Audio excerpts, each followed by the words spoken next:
اب دیکھیے یہ جو ہے یہ ایک کشمیری رائم ہے. اب جس کو یہ جو رائم ہے عام طور پر بچوں کے لیے استعمال ہوتی ہے, جس کو انگلش میں لالابائی یا کریڈل سانگ یا اردو میں لوری کہتے ہیں. اسی طریقے سے یہ جو ہے یہ بھی ایک لوری ہے جو کہ کشمیری زبان میں استعمال ہوتی ہے. مطلب جیسے اردو میں ہوتا ہے, مجھے یاد ہے کہ اوپر پنکھا چلتا ہے نیچے منا سوتا ہے, سوتے سوتے بھوک لگی کھاؤ بیٹا مونگ پھلی. اسی طریقے سے جو ہے یہ بھی ہے, یہ کافی مشہور ہے اور اس کا استعمال کیا جاتا ہے. آئیے اب اس کو دیکھتے ہیں. یہ ٹائٹل دیکھیے,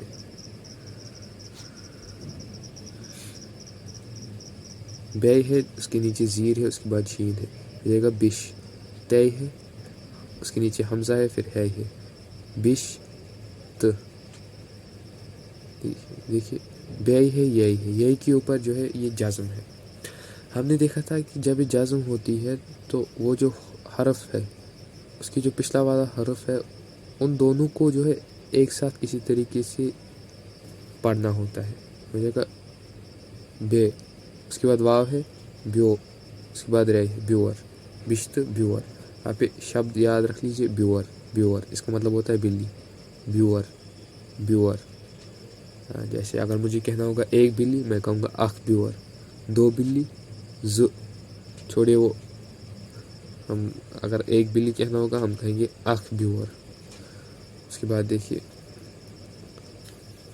آئیے ابھی پڑھتے ہیں لائن بائی لائن. دیکھیے بے ہے اس کے نیچے زیر ہے, اس کے بعد شین ہے, تے حمزہ ہے, بشت بیا ریو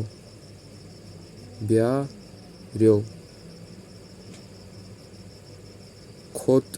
دیکھیے اب یہ کھا ہے, اس کے بعد واو ہے, واو کے اوپر الٹی جزم ہے. ہم نے مثالوں میں ایک مثال دیکھی تھی ٹیچ, جس پہ یہ کے اوپر جو ہے الٹی جزم تھی. اگر یہ کے اوپر اس وقت الٹی جزم نہ ہوتی تو ہم پڑھتے ٹیچ, لیکن الٹی جزم تھی تو ہم نے پڑھا ٹچ, مختصر کر دیا بڑے یہ کی آواز کو.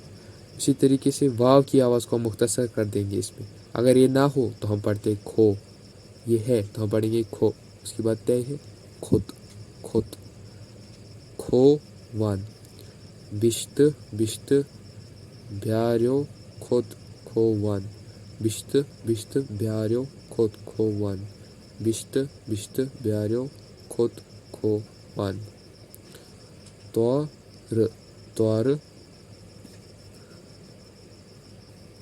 طور کیا وہ لطف,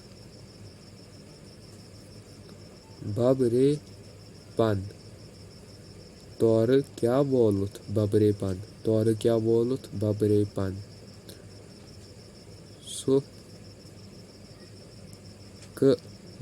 سکمن. اب دیکھیے تے ہے, رے کے اوپر الٹی جزم ہے. رے اور تے کو ہم ایک ساتھ پڑھنے کی کوشش کریں گے, ہو جائے گا ترا. اس کے بعد واو ہے, دیکھیے گا آواز میں کتنا فرق آتا ہے. ہم پڑھتے ترو, ایسا نہیں ہم پڑھیں گے ترو وتھ. یہ بتلانا کہ یہاں پر کیا ہوا یہ میرے لیے مشکل ہے. اب بس کوشش کیجیے کہ آپ اس مثال کو یاد رکھ لیجیے. ترووت, سکمن ترووت کوترن. اب دیکھیے یہاں پر یہ الگ شبد ہے اور یہ الگ ہے اگر دیکھا جائے, لیکن ان دونوں کا ایک ساتھ استعمال ہوتا ہے. ترووت یا ان کو ایک شبد ہی مان لیا جا سکتا ہے اگر ہم اس کو ایک فعل مان لیں. وہ چھوڑے, ہم بعد میں دیکھیں گے. سکمن ترووت کوترن,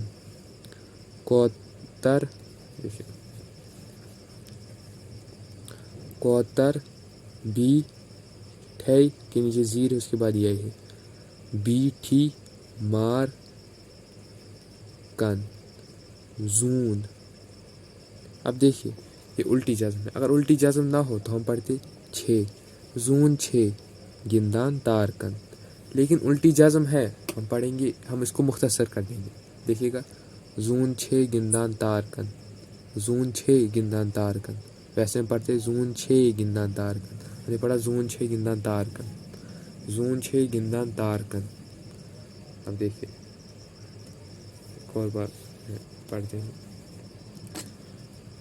بشت بشت بیاریو خود کھوون تور کیا وولُت ببرے پن سُہ کمن ترووُت کوترن کوتر بیٹھی مار کن زون 6 گندان تارکن. آئیے اب جو ہے وہ جملہ دیکھ لیتے ہیں جو بول چال میں استعمال ہوتا ہے. ہم نے پچھلے سبق میں ہم نے دیکھا تھا یہ والا جملہ. دیکھیے ہم نے دیکھا تھا السلام علیکم، تو کیا تو چھو حظ ٹھیک، کیا آپ ٹھیک ہیں. اب اس سے پہلے جو ہے اصل میں ہمیں بولا. دیکھیے اب آج کا دوسرا جملہ ہم دیکھیں گے. تو کیا چھو، اب یہاں پر پیش آنا. دیکھیے اس کو تو کیا چھو نام، آپ کا نام کیا ہے، آپ کا نام کیا ہے. تو کیا چھو نام، تو کیا چھو نام، تو کیا چھو نام، تو کیا چھو نام. اب دیکھیے یہاں پر میں نے لکھا ہے جو پہلا جو ہے جو یہ ہے، اگر آپ کو کوئی کہے السلام علیکم تو چھو حظ ٹھیک، تو آپ کیا جواب دیں گے. دیکھیے کیا آپ ٹھیک ہے، اگر آپ سے کوئی پوچھتا ہے تو آپ کہیں گے ہاں یا نہ. مجھے پتہ ہے کہ اکثر ایسا جواب نہیں دیتے، لیکن مان لیجئے کہ آپ جواب دیں گے ہاں، دے سکتے ہیں ایسا جواب. اگر آپ کو کوئی پوچھے کہ کیا آپ ٹھیک ہے، آپ کہیں گے ہاں. تو اب دیکھیے میں آپ سے پوچھتا ہوں السلام علیکم تو چھو حظ ٹھیک، آپ کہیں گے اوا. اوا کا مطلب ہوتا ہے ہاں. کیا آپ ٹھیک ہیں، ہاں. تو چھو حظ ٹھیک، اوا.